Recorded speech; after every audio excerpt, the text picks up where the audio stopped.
Ya, terima kasih Anda masih bersama kami di seputar Aceh. Pemirsa, cuaca buruk, angin kencang, dan gelombang tinggi telah mengganggu aktivitas nelayan tradisional dan aktivitas penyeberangan laut antar pulau. BMKG kelas 1 Sultan Iskandar Muda Belang Bintang, Banda Aceh mengeluarkan peringatan dini dengan ketinggian gelombang untuk perairan Aceh mencapai 3 hingga 6 meter.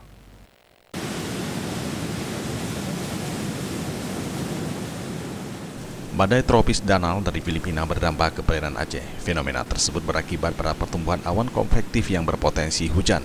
Cuaca buruk, angin kencang, dan gelombang laut tinggi akan terjadi untuk beberapa hari ke depan di seluruh perairan di Aceh dan sekitarnya.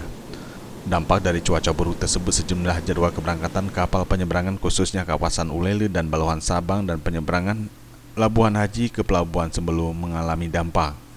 Otoritas penyeberangan kapal di Aceh membatalkan sejumlah jadwal keberangkatan demi keselamatan para penumpang. Hujan yang disertai angin kencang telah menyebabkan gelombang tinggi.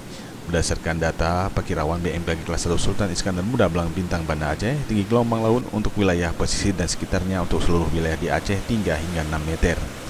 Tim Liputan Aceh TV.